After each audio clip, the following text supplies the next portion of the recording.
On en vient à une délibération qui a pour nous tous ici une grande importance et je vais tout de suite laisser la parole à M. Daniel Vaillant pour la dénomination de la promenade Claude Estier. Là, voilà. Merci, Monsieur le maire, merci de me donner la parole. Merci d'avoir un peu bousculé l'ordre du jour parce que je dois impérativement quitter le Conseil après cette courte intervention, dont le but est donc d'officialiser ce que nous avions déjà eu l'occasion, à travers l'initiative que vous m'aviez demandé de prendre, Monsieur le maire, c'est-à-dire d'un vœu en Conseil d'arrondissement, puis au Conseil de Paris, le vœu ayant été aussi adopté à la quasi-unanimité ou à l'unanimité, peu importe. Et donc aujourd'hui, l'affaire nous revient. Il s'agit d'honorer la mémoire d'un responsable politique, mais qui fut résistant, journaliste, écrivain, homme politique, député du 18e, conseiller de Paris dès 1971.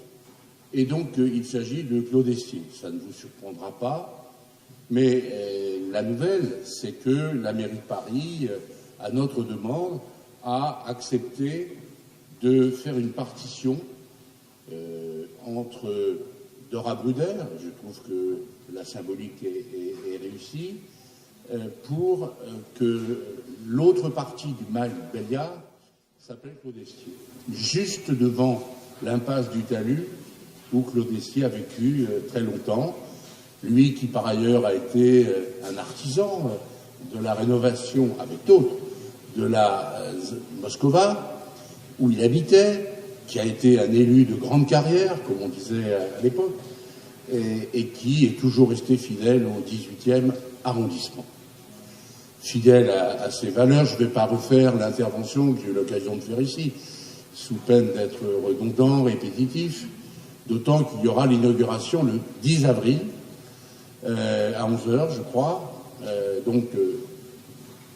pour ce qui s'appelle encore le Mail Belliard, et qui deviendra donc la promenade Claude Estier, dans le prolongement de Dora Bruder. Voilà, je ne vais pas en dire beaucoup plus. Claude Estier nous a quittés en mars 2016, et je pense que c'est bien que nous puissions honorer et que la ville ait accepté notre demande que ce morceau de promenade lui soit dédié. J'espère qu'il y aura bien une plaque qui rappelle, avec peu de mots, ce que fut son parcours, que la plupart des élus ici connaissent, puisqu'ils m'ont entendu déjà en parler.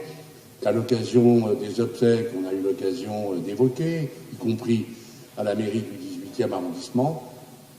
Claude Estier était né en 1925, le 8 juin, de mémoire, et ça a été un résistant de la première heure, ça a été aussi un militant, dois-je le rappeler, pour que l'Algérie trouve son autonomie. Et il a été un militant contre la guerre d'Algérie. Ça d'ailleurs lui a valu une exclusion du parti auquel il appartenait. Voilà. Mais il a réintégré ce parti, et notamment il a été un de ceux qui l'ont refondé au congrès d'Épinay. Voilà, il a accompagné François Mitterrand tout au long de ces années. Partisan, dois-je le rappeler, de la candidature d'Union de la gauche de François Mitterrand en 1965. Encore une fois, comme je l'ai dit, élu, brièvement, député de 67 à 68, parce qu'il y a eu la dissolution. Et il n'a pas été réélu dans la 25e circonscription qu'il avait gagnée contre Alexandre Sanguinetti.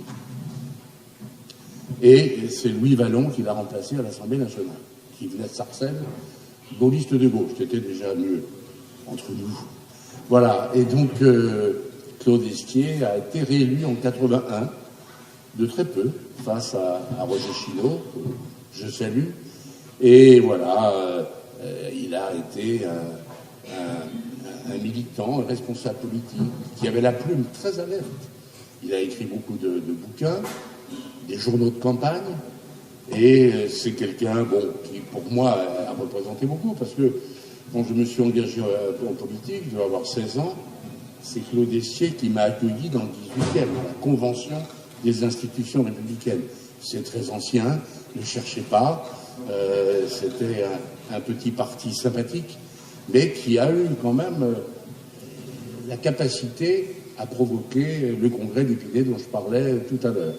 Voilà, Claude Essier a été une figure marquante du 18e, où il est toujours resté vivre, et beaucoup de gens s'en souviennent, et même ceux qui ne s'en souviennent pas parce qu'ils sont trop jeunes, auront l'occasion, avec la promenade Claude Essier, de savoir qu'il a été, avec d'autres, on a honoré Joël Le Tac, Louis Baillot. À l'époque, je m'en souviens bien, puisque j'en avais pris l'initiative, et je suis heureux que le maire ait relayé cette demande, et l'a voulu lui-même, pour Claude Essier, qui est une figure qui aura marqué l'arrondissement. Le temps passe, il est mort, il va avoir 91 ans, ce qui est aussi une forme de longévité politique, et je sais que sa famille, ses enfants sont très heureux à l'idée qu'on puisse, le 10 avril, inaugurer la promenade Claude Essier en face de la rue Vaunard, du lycée de cuisine Béliard, voilà, dans un endroit où il a vécu. Et je vous remercie de votre attention. Si vous acceptiez de voter cette délibération, bien sûr. Je pense que le suspense n'est pas trop insoutenable. Merci beaucoup à Daniel Vaillant. Je n'ai rien à rajouter, si ce n'est d'insister sur la présence de nombreux élus le 10 avril à 11h pour ce moment qui va rassembler, je crois, assez largement, puisque la personnalité de Claude Essier a bien sûr compté pour le 18e, mais finalement bien au-delà. Et je vois que notre geste ici dans le 18e touche bien au-delà du 18e, des responsables politiques, mais aussi des diplomates et un certain nombre de personnalités qui seront sans doute par ailleurs là le 10 aussi. Sur cette délibération, je ne sais pas s'il y a d'autres demandes de prise de parole. S'il n'y en a pas, je vous propose de la soumettre au vote. Qui est pour? Unanimité, je vous en remercie.